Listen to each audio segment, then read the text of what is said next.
stopped by, right?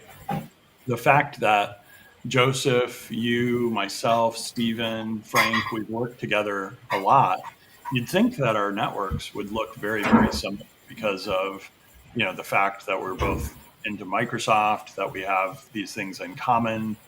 But the fact that we're all in different portions of the world also speaks to the fact that, Joseph, you've got connections that I haven't met, that I'm sure you could help me to get to know. But the same thing for me. Like, I've got people in my network that I'm sure I've run across either working with them in Chicago or working with them at different jobs over my career. Some of them I've just connected with and I don't necessarily know personally. But folks like Scott, I have had an opportunity to meet and have a quick discussion when we've both been in a spot in Redmond out by the Microsoft campus. That's beautiful. Honestly. Yeah. So student ambassadors, if you become a gold student ambassador, the other thing that you have an opportunity to do is to actually apply to become a MVP. A most valuable professional is an award, not an achievement. The student ambassador and the different levels, becoming a beta or a gold level student ambassador, are based on achievements. There are things that you're asked to do to move up in those different designations within the student ambassadors program. So the student ambassadors program looks very different from the MVP program. The other thing I noticed, Frank, Joseph, and Stephen, was the student ambassadors program has about half of the numbers that the MVP program has at this point. I assumed those would be maybe the reverse, or at least as many student ambassadors. So I was surprised to find that the student ambassador numbers are around 2,000, where the MVP program is approaching right around 4,000. So, Dan, is this strictly for students in colleges, or even those who are out of school already? Yeah, great question. So you do, when you apply to become a student ambassador, the application is available when you go to studentambassadors.com. That redirects you under the MVP site. You do list an affiliation with a school. So I don't think there's an age limit.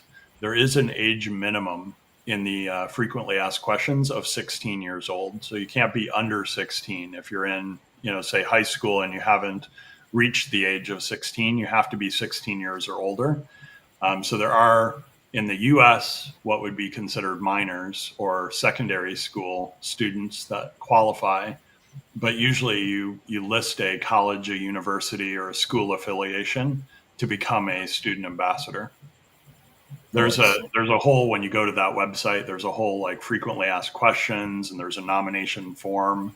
And then there are student ambassadors that you can find within your country or your, potentially area. And they're a really good resource for you to reach out to. I've reached out to them primarily to connect and to offer, when we've done things within our community. In Chicago, for instance, I invited some of them to the Microsoft Ignite event. And whether they attended Microsoft Ignite in person or just because they were in Chicago, there were a number of kind of after hours parties and things that we got invited to that I wanted to make sure the student ambassadors were aware of. Makes sense, honestly. I'll check out that site myself because I mentor a lot of young folks who are still in colleges, so that if there's anything I can suggest to them also to try, of course. Yeah. I know at the That's MVP cool. Summit, Yeah. one of the not recorded sessions was from Pablo that I'll put you in touch with. Pablo Vermicelli, I want to say is his last name. Pablo runs the student ambassadors program, so he is a good person to reach out. Vera Mendy is his last name. And Pablo is a good person to reach out to if you have questions about the process, or if you have a student that is having some questions about things related to the student ambassadors program. I'll put that in the private chat here. So you've got his contact information. But because they're using this as both student engagement at college level and then also levels, this is one of the things that I know we've discussed about the MVP program. It would be nice if there was like an onboarding or a way where you could get recognition for your community contributions, maybe before a award is awarded. Because one thing that happens with the MVP is once you get your MVP, a lot of times you're not necessarily plugged into what's next if you didn't kind of research or meet a lot of people that have already done MVPs for a while. Azure McFarlane coined the term MVP baby. And I really like that because when I became an MVP, I still feel like a toddler. Still feel like I'm kind of, I'm walking, but I'm not comfortable walking. And I have a lot of accidents and I trip a lot still, where there are pieces to the MVP program that I'm still hearing about or learning about. And the student ambassadors program was one of those where I wasn't all that aware of it. I think I had come across it at some point, and then maybe 2 or 3 years ago, I heard about it from the MVP summit, and informally met somebody, Corey, that was on the team that managed the student ambassadors, and reached out to her a couple times with questions. And then Pablo is the latest person that I've met in person. Very good. Dan, it was great to have Scott on, wasn't it? Yes. Stephen, you were a few minutes late. You missed this famous Yeah. Yes. Yeah. It's been a while I've been here. Yeah. Always been busy these weekends now. No. So Dan, I don't know, can you see this? Yes. Using Copilot AI, Microsoft 365 Copilot AI. Cool. All right, I'll actually share my screen. This was the book I done a review of. Nice. About that. 1 second. That's great.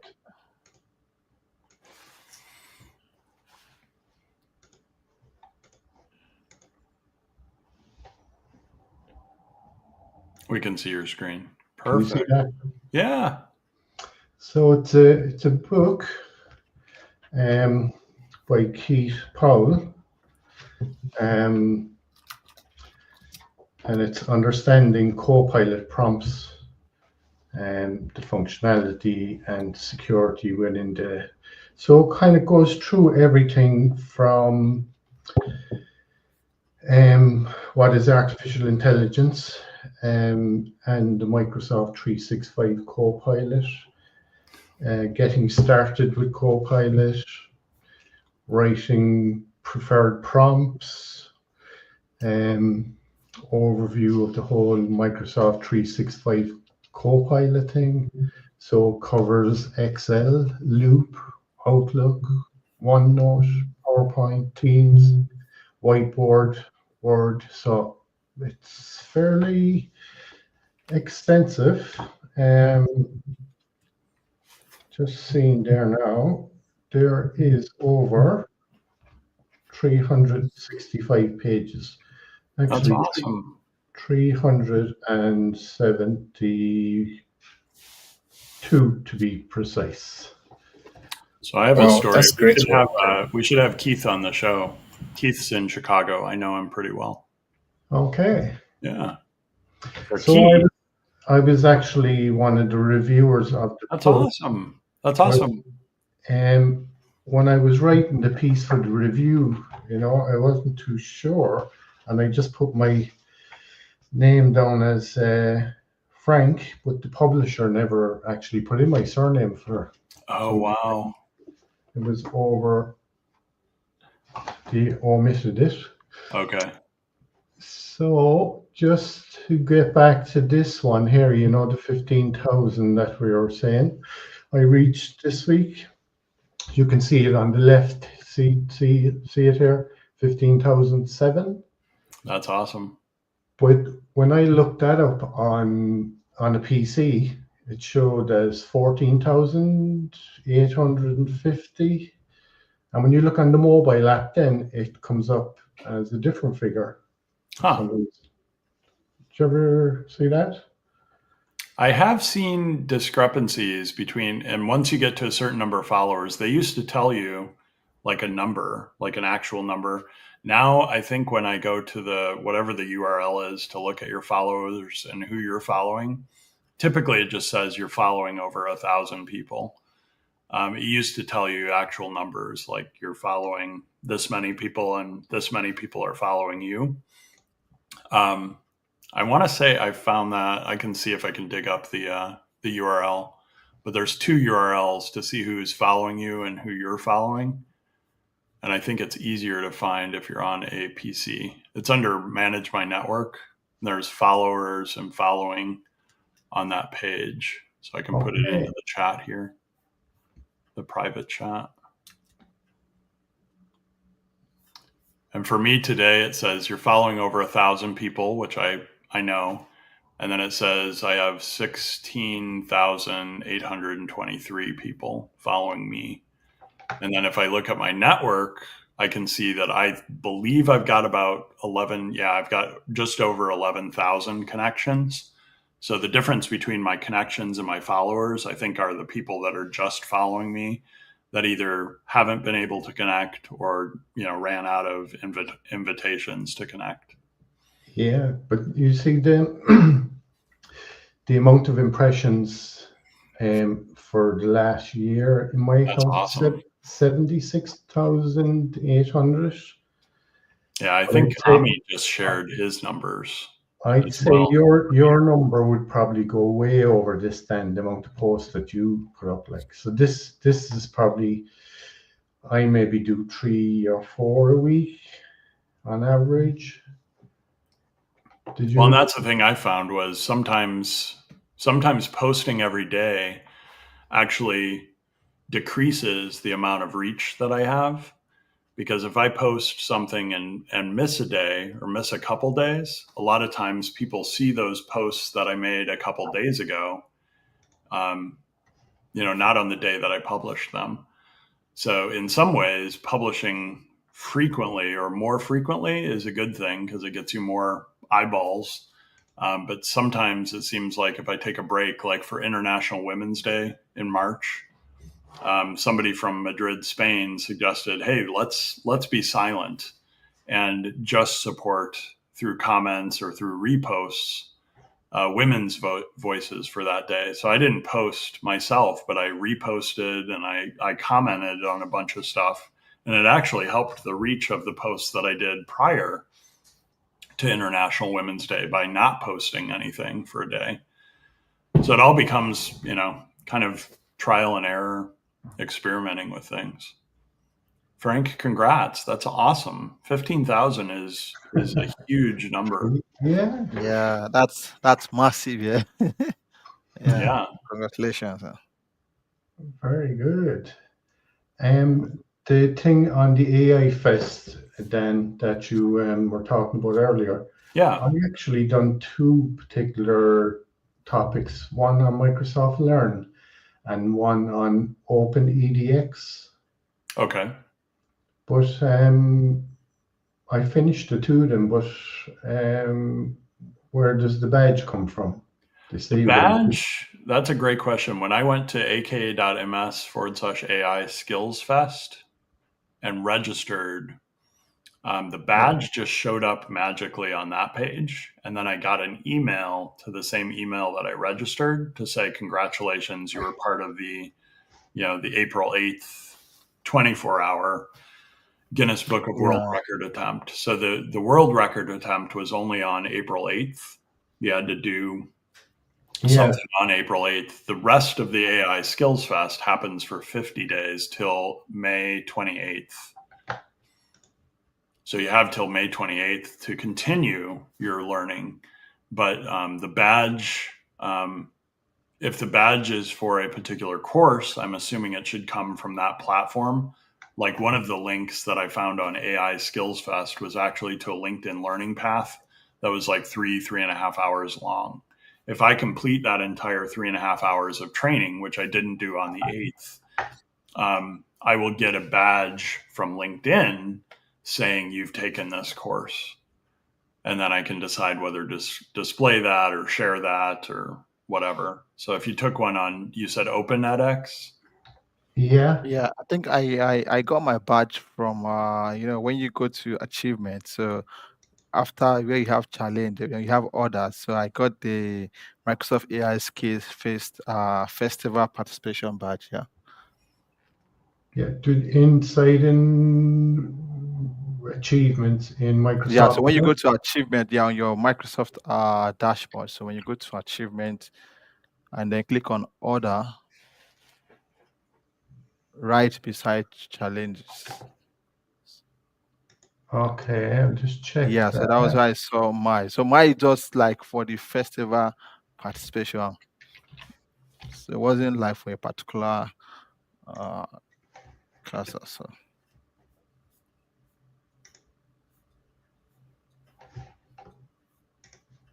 Yeah, that's interesting. Now, Yeah, so mine was with the dates and everything. I said completed on the 8th April.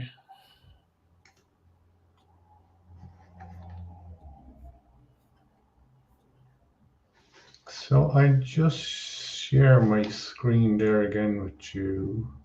Sure.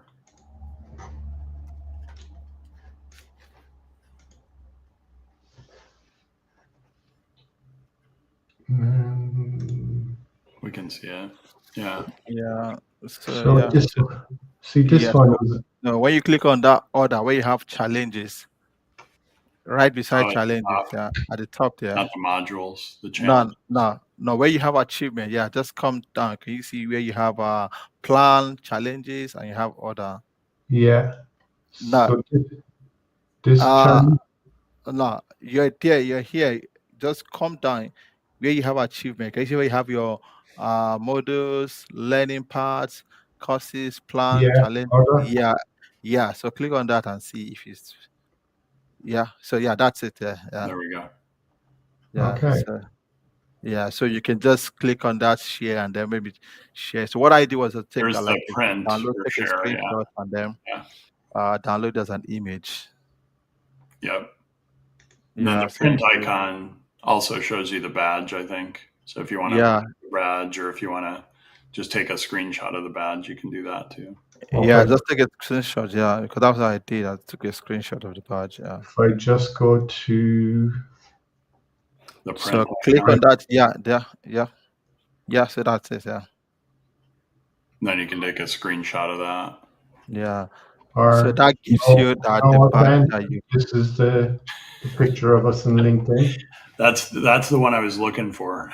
Yeah, yeah. Is I that was, Joseph? I know Yeah. we took a picture outside the LinkedIn sign. But Joseph, I thought you did. I thought But that Joseph standing. that's not me. That guy standing like Joseph. That's not Yeah. me still. Maybe one day I'll be there. It's a Very big funny. office. Out of all the offices I visited, Dublin was the biggest. But it's also their European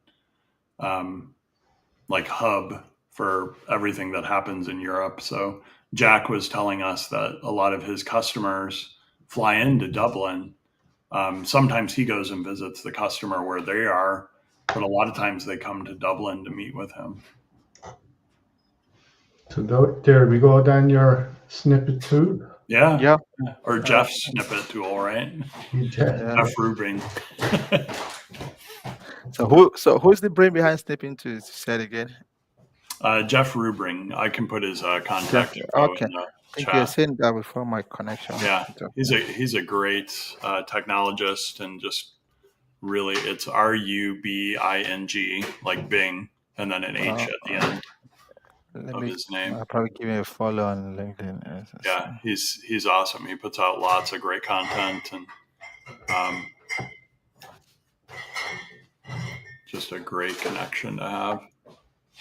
So I'll put a link to his LinkedIn profile too here. Okay. Cool. Okay. Cool. Give him a follow. He's a top voice now too. He's got Wow. 21, almost 22,000 followers. Okay, cool. That's great. So you actually know Keith Powell then, do you? Yeah, Keith and I worked together quite a bit in Chicago. Keith, the first time I saw Keith, I thought Bill Gates walked by me. Keith, I don't think wears glasses as often as he used to, but when he wore glasses, if you weren't like focused directly on him, he looked like Bill Gates walking around the office. And I thought it was just me, maybe, like I mistook him, but I've talked to a lot of people that have met him in person and thought they were talking to Bill Gates. Super, super nice guy. But I will tell Keith that we ran into each other in person in Cork. Okay, cool. So look, we're just up on the hour. I'll just end the live show, and we'll definitely mark this one as being high impact because we Yes. had Scott joining us. Yes. Well, and just the amount everyone. of people that you've had on, Frank. I mean, I think every week has an impact. It's just a matter of, where in the world we're broadcasting from. We've had Ami from Israel. We've had Sina from Bahrain. We've got folks from Canada that have joined us. Lorraine Lawrence, I think, might be in Canada, if I'm not mistaken. I'm trying to recall where she's from. So we have loads of comments in the chat below the show this week from Scott. So that's awesome. Yeah. Lorraine's in the United States too, but I know we've had a couple of folks from Canada on the show, and it's just Australia has been represented. It's really cool to see how many different places we have had people join us from. India, Pratap. Exactly, yeah. Yeah. We had somebody from Mozambique. Yeah. I've lost count of the countries. I think even if you looked at countries, Frank, that you have impacted with guests, that would be a pretty high impact number. Yeah, definitely. Yeah. So listen, thanks everybody for joining us this week. Next week, Joseph is going to be hosting for us, and hopefully Dan will be here. I'm just traveling to see some family next week, so I'll be unable to have good broadband to attend.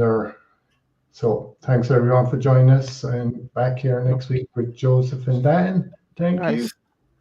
Bye. Bye, everyone.